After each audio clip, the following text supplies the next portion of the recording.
안녕하세요. 백두산 금융연구소의 백두산입니다. 8월 10일 수요일 아침 9시 28분입니다. 어젯밤 미국 증시는 하락 출발해서 하루 종일 낙폭을 회복하지 못하고 이렇게 하락 마감을 했습니다. 낙폭도 좀 의미가 좀 있긴 있어요. 그렇지만 아직까지도 여기에다가 큰 의미를 부여하기는 어려운 측면이 있습니다. 기술적 이야기는 조금 있다 하고요. 어젯밤 같은 경우는 무엇이 시장을 끌어내렸냐면 이 반도체 섹터가 시장을 좀 많이 끌어내린 것 같아요. 반도체가요.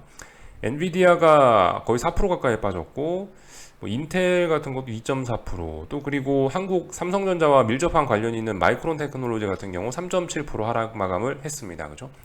좀 자세한 내용을 살펴볼 필요가 있을 것 같아요. 이 개장 전부터 마이크론 테크놀로지는 급락 출발을 예상했거든요. 그래서 급락 출발했고요. 5% 마이너스였죠. 개장 전에. 뭐라고 했냐면 뭐 D램과 낸드칩 수요가 감소하고 있다라고 했고 뭐 내년 4분기와 오는 4분기와 내년 1분기 시장 환경에 의해 악영향 받을 것이라고 했는데 이걸로 인해서 개파락 출발했고 실제적으로 하락 마감을 했죠. 그래서 PC 수요 둔화로 인해 메모리 출하량이 저조하게 나타나고 있다. 매출 및 이익 가이던스를 하향 조정했다. 어쩌고저쩌고 하고 있죠. 이것 때문에 하락 마감을 했습니다. 어제는 엔비디아 실적 우려, 오늘은 마이크론 테크놀로지 실적 우려 이러면서 반도체가 2거래일 연속해서 나스닥을 좀 끌어내리는 측면이 있는 것 같아요. 그렇지만 뭐 여전히 애플이라든가 마이크로소프트라든가 이런 빅테크들은 뭐 그럭저럭 잘 버티고 있는 듯 합니다. 일단 내일이 아니죠. 오늘 밤에 이제 물가지표 발표가 있는데 물가지표 발표를 앞두고 뭐 물가지표가 좀 조금 둔화될 거라는 그런 기대감 뭐 그런 것들이 미리 좀 선반영돼서 시장이 좀 오르기도 했고 뭐 그래서 또 그리고 겉으로 봤을 때는 어제 반도체 관련된 부분에 안 좋은 뉴스가 나왔기 때문에 뭐 하락 마감을 했다. 이렇게 좀 두 가지가 복합적으로 작용을 해서 하락 마감했다라고 볼 수 있을 것 같아요. 그죠? 그러니까 지금 증시는 6월 중순쯤에 일단 저점을 만들어 놓고 7월 중순쯤에 어떤 다중바닥형 테스트를 끝내고 7월 중순부터 FOMC 회의를 재료로 해서 더 탄력적으로 오른 거죠. 그러니까 이게 적게 오른 게 아니에요. 만만치 않게 좀 오르긴 한 겁니다. 물론 이 낙폭에 비하면 별 의미 없게 오르고 뭐 그런 건 있긴 있습니다만 나스닥은 예외. 나스닥은 좀 의미 있게 올랐습니다. 근데 어쨌든 이 올라온 게 조금 큰 편이긴 하단 말이죠. 그리고 더군다나 중간중간에 볼린저 밴드를 찢으면서 강하게 올랐단 말이에요.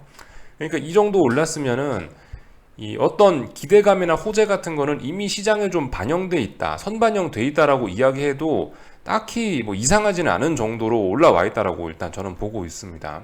그래서 말씀드렸다시피 오늘 밤에 물가지표가 발표가 되긴 하는데 그게 좀 둔화될 거라고 애널리스트들이 예상치를 잡아놨더라고요. 그러니까 물가지표가 낮게 나올 것도 이미 시장 가격이 어느 정도 반영이 돼 있다라고 해도 괜찮을 것 같긴 해요. 하여튼 뭐 이런저런 점들이 있어서 일단 지금까지 이렇게 올랐고 이 중요한 지표 발표 CPI 발표를 앞두고 나서 뭐 반도체를 핑계로 해서 시장이 일단 하락하고 있다라는 이야기까지 해봤습니다. 기술적인 이야기를 좀 하자면요. 어젯밤에 일단 좀 하락하긴 했는데 근데 여전히 이 정도로는 안심하기 어려운 정도입니다. 이 정도 했다 하더라도요. 그러니까 어느 정도 느낌이냐면 지금 이제 뭐 누가 봐도 명백히 이제 그냥 반등을 멈춘 거죠. 그죠? 예, 누가 봐도 그냥 반등을 멈춰놔 있는 상태인 것 뿐이에요. 말씀드렸다시피 13,000이나 한 12,900 정도. 전체에서 12,900을 붕괴시켜야 된다고 봐요. 12,900이 붕괴가 되어야지만 이게 그 강력한 매도세가 나왔다. 이제 아래로 꺾인다라고 이야기를 할 수 있을 것 같아요. 그러니까 아직까진 그래도 고점과 고점, 저점과 저점이 계속 높아지고 있는 단계란 말입니다. 그죠? 이 12,900이라는 자리가 지금까지 지지력으로 활동을 했고 이 12,900이라는 자리를 딛고 일어서 갖고 13,300까지 올랐던 거거든요.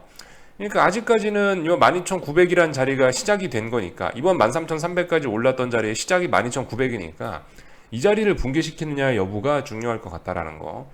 물론 이제 좀 갭이 크죠. 12,900에서 13,300까지 한 400포인트 가까이 되는 건데 따지고 보면은 제법 큰데요. 이게 요즘 시장 변동성이 크니까 어쩔 수가 없는 겁니다. 이 정도는 붕괴시켜 줘야 이제 좀 뭐 아래쪽으로 꺾인다라고 이야기할 수 있을 거예요. 아직까지는 일단 단기 상승 추세긴 단기 상승 추세인데 이게 가다가 멈춘 거죠. 이제 완전히 멈춰 있는 겁니다. 멈춰서 방향성을 모색하고 있다. 다만 이제 아래쪽으로 가고 있고 뭐 이러저러한 이슈들이 좀 있으니까 이거 아래쪽으로 꺾일 수가 있지 않겠어라고 우리가 이제 추측만 해보면서 넘어가고 있는 거죠. 실제로 이 12,900을 이제 오늘 밤에 물가지표를 재료로 해서 붕괴시킬지 여부가 중요합니다.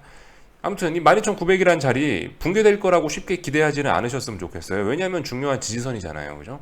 지난 몇 거래일 동안 여기서 버텼던 자리란 말이에요. 그러니까 지지력이 있고요.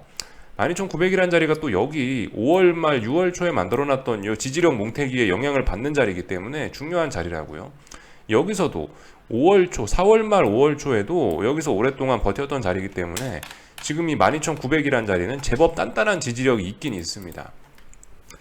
그래서 이 자리를 우습게 보시면 안 되고, 이 자리가 붕괴된다고 함부로 생각하셔도 안 되겠고, 이 자리를 반드시 그렇다고 지지할 수 있다라고 생각하는 것도 좀 위험할 수 있겠죠. 그냥 이제 편안하게 그냥 지켜보셔야 되겠죠. 오늘 밤에 이제 물가지표를 재료로 해서 어떻게든 뭐 결판을 내겠죠. 다만 이제 개인적으로 말씀드렸다시피 이미 증시가 한 2달 가까이 지금 저점 대비 제법 좀 많이 올라온 측면이 있긴 있어서 오늘 밤 물가지표가 좀 낮게 나올 거, 인플레가 혹시나 둔화되지 않았을까, 이런 기대감이 이미 시장에 녹아있는 것이 아니냐라고 일단 전 조심스럽게 생각을 해보긴 할게요. 이게 맞을지 틀릴지는 저도 잘 모르겠는데요. 그 정도 생각해본다는 거. S&P 기술적인 이야기 해보자면은 일단 이것도 그죠. 이것도 일단 상승 중이긴 한 거예요. 다만 상승이 멈췄죠. 너무 오랫동안 멈췄죠. S&P 같은 경우는 이제 어제 종가가 한 4,124인데요. 4,124라는 자리는 결과적으로 지난 여기 3거래일 혹은 지난 4거래일 요 다 합쳐서 여기 통째로 지금 저항 뭉태기에 걸쳐 있는 거거든요. 그러니까 이 북은 어딘가에서 하나, 둘, 셋, 넷, 다섯, 여섯, 일곱, 여덟, 8거래일째 어딘가를 못 넘었다라는 의미가 되는 겁니다. 나스닥은 의미가 다르죠. 나스닥은 이 8월 3일 날 제법 많이 상승하면서 거의 이 정도 위치에 올라와 있기 때문에 뭐 고작 4거래일 상승이 멈췄다라고 할 수 있지만 S&P는 지금 7거래일, 8거래일째 멈춰 있는 거거든요. 그러니까 이 저항의 무게가 분명 남다릅니다. 근데 그럼에도 불구하고 일단 아직까지는 이 상승이 멈춘 정도이고 아래 중요한 지지선이 붕괴되지는 않았습니다. 그죠? 지금 보시면 4,100을 중심으로 움직이고 있는 거예요. 4,100을 잘 넘지 못했는데 갭으로 넘어가면서 7월 29일 날 4,100을 갭으로 돌파한 척 하면서 이제 어떤 새로운 레벨업 시도를 한 거죠. 그리고 나서 지금이 4,100이라는 자리, 그죠? 지난번에도 여기 어떤 중요한 지지선으로 활용을 했던 자리란 말이에요.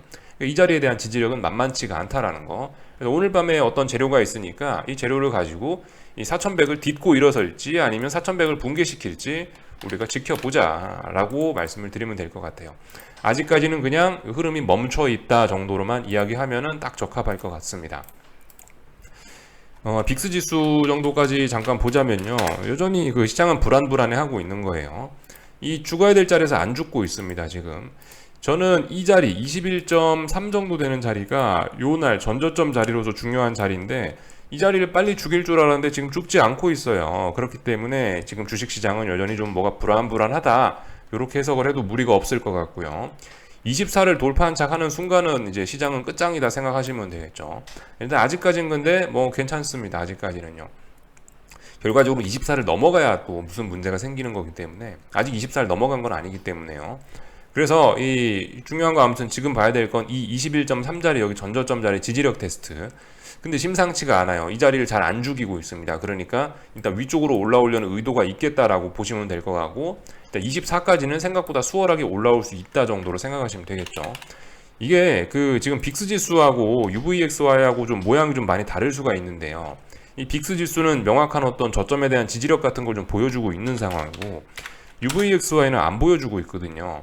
이걸 지지력이라고 이야기하기 좀 껄끄럽습니다. 그래서 계속 말씀드리지만 10.5는 돌파한 척 해야, 최소 10.5는 돌파한 척 해야 뭐 지지력을 이야기할 수 있겠다라고 이야기를 해드리고 있는데, 그죠? 이 모양이 분명히 다릅니다. 그러니까 잘 생각하셔야 돼요. 이 물론 빅스가 올라올 수 있고 빅스가 하방 경직성을 만들었으니 UVXY도 곧 살아날 수 있겠지라고 기대하는 게 비합리적인 건 아닌데, 근데 엄밀히 따져보면은 UVXY 자체는 지금 이렇다 할 지지력이 잘 보이지 않습니다.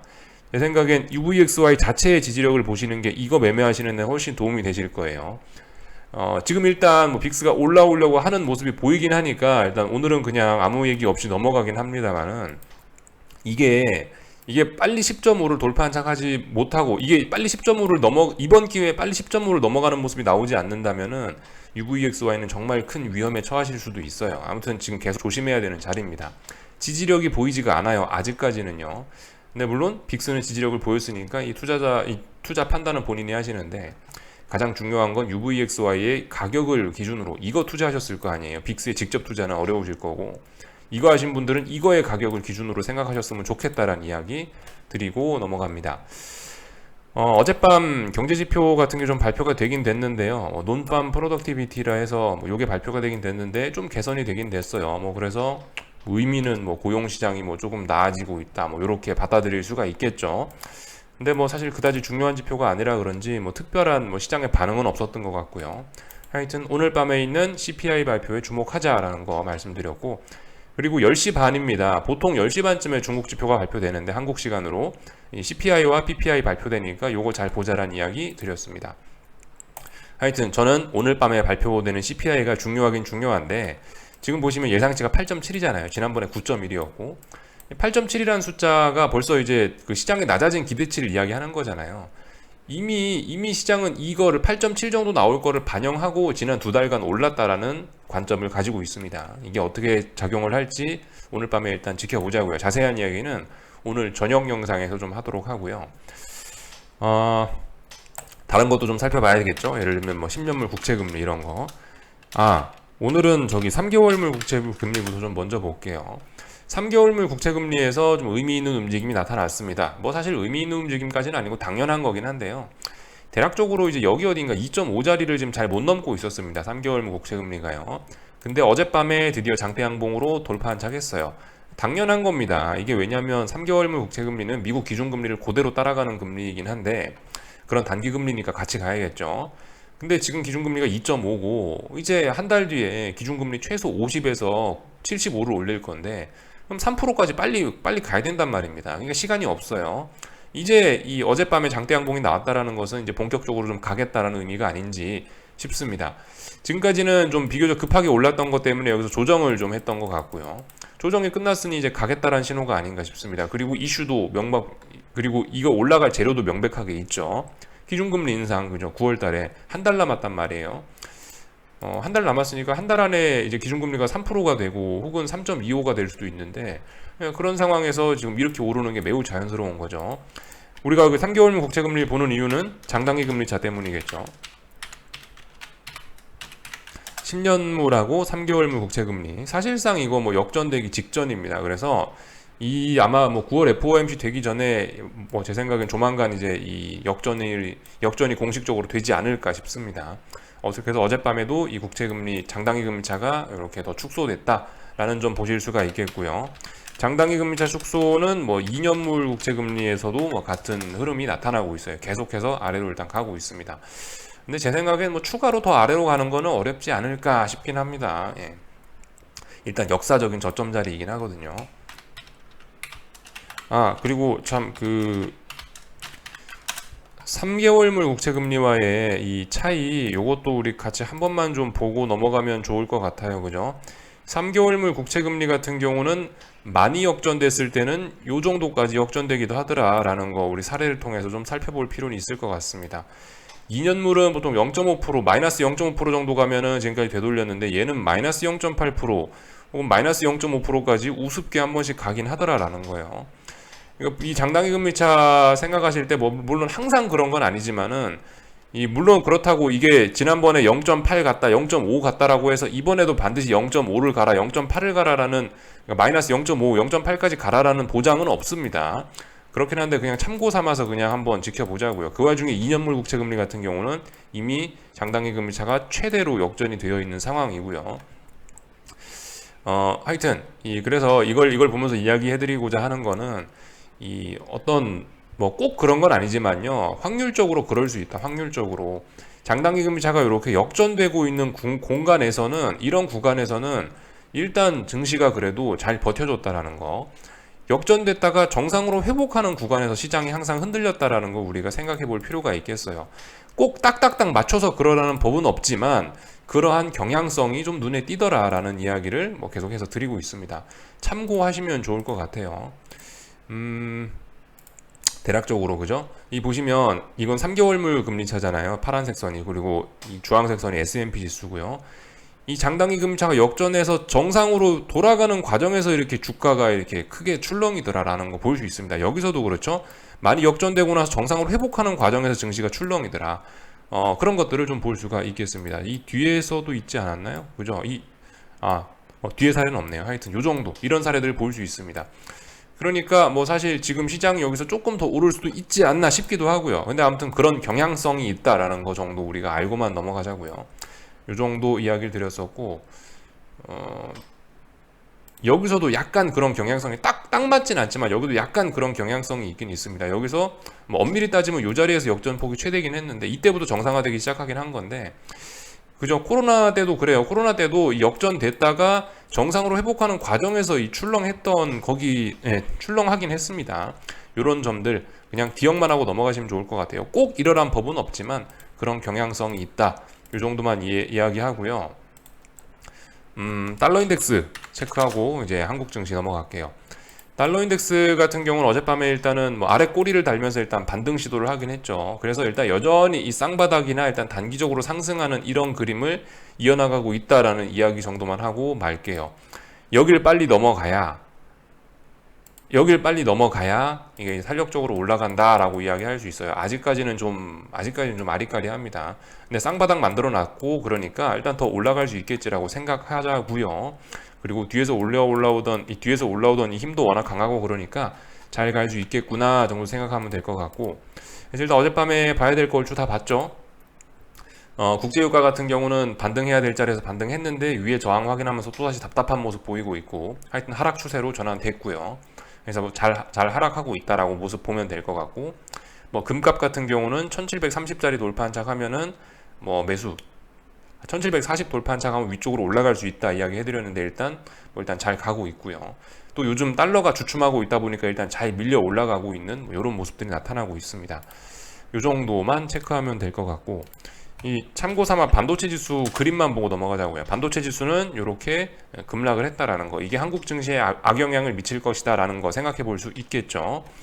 그리고 마이크론 테크놀로지 같은 경우 이런 모습이다라는 거 체크만 하고 넘어가면 되겠고, 그리고 엔비디아 같은 경우도 이 거래일 연속으로 모습이 안 좋다라는 거 확인해 볼 수 있겠습니다. 이거 이제 하락으로 일단 전환이 됐다고 하긴 조금 좀 애매하네요. 이 자리까지 붕괴시켜야 되긴 하겠네요. 이 차트 모양이 그렇습니다. 지난번에 조정이 강하게 나왔었기 때문에 이 자리가 붕괴돼야 뭐 어떤 의미 있는 하락세다 이야기할 수 있을 것 같네요. 아직까지는 뭐 눌림일 수도 있겠죠, 그죠? 하여튼 이런 모습들 체크만 했습니다. 뉴스 참 하나만 참 볼까 하는데요. 이 기대 인플레이션이 꺾였다라고 하는데, 이런 기사를 보면서 우리가 생각해봐야 될 건, 기대 인플레이션이 꺾였을 수 있는데 기대 인플레이션이라는 거는 연준의 통화 정책에 영향을 크게 미치는 요소가 아니긴 합니다. 물론 이게 이제 인플레가 꺾였다는 안심을 줄 수는 있겠는데 아무튼 좀 약한 요소이긴 한 거고요. 그리고 이 기대 인플레가 꺾였다라는 게 이제 두 가지 의미가 있을 수 있겠죠. 하나는 연준이 의도하는 대로 연착륙돼서 기대 인플레이션이 꺾이는 건지, 혹은 이게 경기 침체가 오려고 지금 기대 인플레이션이 꺾이는 건지는 지금 상황에선 누구도 알 수 없다라는 이야기 정도 드리면 될 것 같습니다. 근데 아무튼 그저 식료품, 휘발유값 등 진정될 가능성이 보이고 있고, 실제로 기름값 같은 거 하락 추세로 전환이 됐으니까 아무래도 CPI 같은 건 좀 잘 나올 수 있겠구나, 좀 시장에 안도감을 줄 수 있겠구나 싶긴 합니다. 근데 잘 생각해 보셔야 되는 게, 이 핵심이 뭐냐, 핵심이 이 지금 CPI가 9% 나왔잖아요. CPI가 9%가 나왔는데 이 지금 이번에 예상치가 8.7인가 뭐 써져 있죠. 9%나 8.7%나 이게 뭔 차이가 있냐고요. 지금 애들 장난하는 것도 아니고, 그죠? 원래 연준의 타겟 목표치는 얼마죠? 2%예요, 2%. 2%가 적정한 인플레다라고 그러고 있는데 목표치가 얼마나 많이 떨어져 있나요? 9%나 8.7%나 이게 뭔 차이가 있냐라는 거죠. 8.7이 나오든 혹은 뭐 서프라이즈하게 돼서 뭐 7이 나왔다라고 해도 이거 엄청나게 높은 인플레인 겁니다, 그죠? 그렇기 때문에 긴축은 계속된다라고 생각을 해봐야 될 것 같고, 이게 핵심인 거죠. 그러니까 9%냐 8.7%냐 지금 요걸 놓고 이야기하는 건 사실 너무 미시적으로 보는 것일 수 있다라는 거. 전반적으로 9냐 8.7이냐 지금 이게 중요한 게 아니에요. 목표치는 2%거든요. 한참 높게 와 있다라는 건 변함이 없다라는 거. 요게 본질이라는 거를 생각했으면 좋겠습니다. 자, 한국 증시 넘어왔는데요. 한국 증시 뭐 보시다시피 반도체 지수가 안 좋았으니까 삼성전자와 가장 비슷한 특징을 가진 마이크론 테크놀로지, 가장 비슷한 사업을 영위하는 마이크론 테크놀로지가 안 좋았으니까 삼성전자의 급락 이해가 됩니다. 그죠? 하이닉스의 급락도 이해가 되고요. 일단 누가 봐도 명백하게 일단 반등은 끝난 겁니다. 반등은 끝나고 다시 하락이 진행되고 있고, 이 하락이 진행되면서 지금 해야 되는 건 뭘까요? 여기 어딘가에 이제 지지력, 전저점 자리들의 지지력을 테스트하고 있는 거예요. 그래서 이제 우리가 잘 봐야 될 거는 이 전저점 자리 지지력 테스트들입니다. 요 테스트들을 잘 봐야 되겠죠. 이번에 어디에서 얘가 반등을 할 수 있느냐, 이런 여부를 잘 봐야 될 겁니다. 여기서 반등을 할지, 여기서 반등을 할지, 여기서 반등을 할지, 혹은 박살날지, 그런 부분을 이제 우리가 관전 포인트로 보면 될 것 같아요. 그래도 나름 좀 많이 파동을 그리면서 좀 올라왔기 때문에 얘도 뭐 지금 여기서 한 번에 이렇게 붕괴될 거야 이런 걸 주장하는 건 아닙니다. 이 죽긴 죽더라도 여러 번 왔다 갔다 왔다 갔다 이렇게 하면서 죽을 수가 있겠죠, 그죠? 그러니까 뭐 오늘 하루 올랐다고 어떻게 되고 오늘 하루 내렸다고 그걸 어떻게 되고 그런 건 아니고요. 좀 흐름을 좀 잘 봐야 될 필요가 있고, 중요한 건 66,000원, 65,000원 라인입니다. 이게 붕괴되면서부터 이 하락이 시작이 된 거죠. 신나게 빠지고 있는 거고, 솔직히 그 빨리 반등하는 게 좋습니다. 당연히요. 어떤 우리가 바닥형 패턴을 이야기하려면은 이 매수세가 어느 정도 나와서 저점이 높아지는 모습을 보여줘야 되는데, 저점이 많이 높아지는 것이 중요합니다. 그래서 어디서 저점이 높아질 수 있을지 뭐 이런 여부들 좀 일단 지켜보시면 좋을 것 같고, 말씀드렸죠. 방금 전에 뭐 여기까지 뭐 여기서 반등할 수도 있고 여기서 반등할 수도 있고 여기서 반등할 수도 있다라는 이야기를 드리는데, 만에 하나의 전저점 부근까지 바싹 내려온다라면 이건 지지하겠다는 의지가 아니죠, 그죠? 제가 봤을 때 삼성전자가 가장 좋으려면 지금 여기서 그냥 빨리 반등하고 올라가는 게 좋아요. 여기서 그냥 이까지만 빠지고 이제 여기서 반등해야 됩니다. 진짜 지가 65,000원을 가고 70,000원을 가고 하고 싶으면 지금 여기 어딘가에서 빨리 반등하는 게 가장 좋을 거예요. 근데 뭐 여기까지 내려왔다 그러면 이건 사실상 이 반등하겠다는 의지가 없다, 더 하락을 진행시키겠다라는 의지로 보시는 게 좀 합리적일 것 같습니다. 하이닉스도 그쵸, 하이닉스도 빨리 여기서 반등해야 돼요. 반등할 거면요. 이렇게 큰 폭락이 나왔는데 3% 가까이 빠지면서 개파락으로, 이런 상황에서도 지금 저점 매수세가 안 들어오고 양봉이 안 만들어진다면 이건 심각한 문제일 수 있다고요. 아이, 왜 클릭이 안 되는지. 네. 지금 하이닉스도 심심찮게 많이 빠진 거잖아요. 3%씩 빠지면 많이 빠진 건데, 이런 상황에서 양봉 만들어내고 여기를 어떤 지지력을 만들 수 있는 기반으로 삼아야죠. 이런 날. 근데 이런 날에 못한다, 이런 날에 지지력 안 나온다, 깝깝한 겁니다. 그럼 더 내려올 수 있다는 의미고, 여기서 더 내려오면은 사실상 이건 좀 다중바닥형, 뭐 여기 바닥 하나 만들었고 여기 어디 바닥 하나 만들었고 이렇게 올라간다, 추세 전환한다, 이렇게 이야기하기가 좀 어려울 수 있다라는 거죠. 이까지 여기서 어떻게든 살려내야지 됩니다. 여기서 더 떨어지면은 이거는 지지하겠다는 의지가 없는 거고 아래쪽으로 와장창 하겠다라는 거. 하이닉스 같은 경우는 그리고 지금 뭐 이렇게 되면은 여기서부터 요까지 빠졌다가 반등이 지금 여기서부터 요까지 나온 건데요. 좀 크게 보면은 여기서부터 여기까지 빠졌다, 이까지 반등 나온 거잖아요.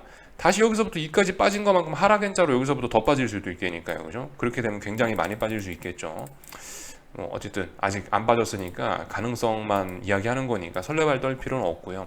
하여튼 위험하다, 오늘 빨리 반등해야 된다라는 점 말씀드리고, 어제 제가 이제 이런 이야기를 드렸거든요. 이 지금 상황 이대로 해외장까지 분위기 좋아버리면은 한국 증시는 급등도 할 수 있다, 급등할 준비도 맞춰놨다라고 이야기를 해드렸는데, 근데 사실 급등이라는 것도 그래요. 타이밍이 중요하죠. 가야 될 때 가야 된다고요. 근데 지금 오늘쯤이면 원래 가야 되는 날이 맞습니다. 오늘 밤에 미국에서 홍풍이 불어왔어 가지고, 오늘 밤이 아니죠, 그러니까 어젯밤에 미국장에 홍풍이 불어서 오늘 지금 오르고 있어야 된다고요. 오늘 지금 급등하고 있어야 되는데, 근데 오늘 찬바람 맞아버렸죠. 그래갖고 어떻게 됐다? 지금 분위기가 안 좋죠. 이러면 또 말짱 꽝이에요. 이러면 혹시나 이럴까봐 제가 이야기를 드린 게, 가야 될 때 못 가면은 큰일 난다. 지금 급등할 준비 다 맞춰놨는데, 근데 여기서 급등 못하면은 대폭락이다, 또 이런 이야기를 드리긴 드렸거든요. 또다시 위험해지고 있는 거예요. 지난 2거래일 동안 양봉 하면서 어떤 지지력을 만들어놨는데 세상이 오늘 그거 다시 되돌려버린다. 그러면 콜옵션 입장에서 김이 확 빠져버리는 겁니다. 그러면 또다시 급락의 위험이 높아지는 거겠죠. 지금 왜 자꾸 제가 급등급락 이야기를 하냐면은 그냥 상승 그냥 하락이 아니고 급등급락을 이야기하냐면, 여기서 지금 차분히 상승하면서 에너지가 많이 누적되어 있기 때문입니다. 이 에너지를 빨리 잘 해소시켜 줘야 되는데 지금 해소가 안 되고 있잖아요. 그러니까 쌓여 있단 말이죠. 이거는 급하게 튀어나올 수밖에 없어요. 위로 급하게든 아래로 급하게든 튀어나올 수밖에 없다라는 거 말씀드릴 수 있겠고, 오늘 잘 봐야 되는 거는 이제 325자리 테스트겠죠. 325자리 지지력 테스트. 325가 강하게 붕괴되면 이제 좀 강력한 매도세가 나왔구나라고 생각할 수 있습니다. 지금 한국 증시 같은 경우는 일단 반등을 멈춰놓은 건 분명하죠. 7월 초부터 시작된 이 반등 흐름을 지난 5거래일 동안 멈춰놓은 것은 분명합니다. 답답하니까요. 옆으로 기어가고 있으니까. 그리고 오늘 그 중요한 어떤 지지력 자리를 테스트하고 있는 상황이에요. 강하게 붕괴되면 이제부터는 하방 베팅의 근거가 좀 더 명확한 근거가 나온다라는 거. 오늘 베팅 할 수도 있지만 오늘 같은 경우는 아직 확인이 안 된 조금 위험한 베팅일 수 있다라는 생각입니다. 이 정도 이야기를 해드리면 될 것 같고요. 그죠? 그렇다고요. 지금 콜옵션들 같은 경우 빨리빨리 가야 되는데 이렇게 못 가서 장대 음봉 맞으면 분위기 굉장히 더러워진다고요. 그리고 지금 이 말씀드렸다시피 V 코스피 변동성 같은 게 지금 계속 17이란 중요한 자리 부근에서 놀고 있거든요. 그래서 이런 자리에서 급하게 죽이면 안 돼요. 그죠? 급하게 죽이면 이렇게 양봉으로 튀어나올 수도 있습니다. 이런 자리 17 부근의 어떤 지지력 싸움 이런 것들 좀 잘 보셔야 될 거예요. 지금 17 부근에서 명백하게 잘 안 죽는 모습이 있는 것도 분명합니다. 그래서 지금 시장이 굉장히 위험한 자리임에 분명해요. 비록 선물지수는 위쪽으로 아직까지 밀려 올라가고 있습니다만 지금 자리가 분명히 어떤 큰 위험성을 안고 있는 자리임에 분명하다. 지금 상승 쪽으로 마음을 놓고 있을 자리는 아니다라는 겁니다. 삼성전자 꼬라지를 봐도 그렇고요. 자, 원달러 환율은 1307원 지지력 테스트 보시면 되겠고, 또 오늘 뭐 재밌네요. 오늘 개인들만 신나게 또 매수에 열을 올리고 있고, 예, 이 정도까지 체크했습니다. 오늘 밤 이제 CPI 발표 어떻게 되나 잘 지켜보자고요. 여기까지 하고 마치겠습니다. 궁금한 거 리플 남겨주시고 오늘 저녁에 뵙도록 하겠습니다.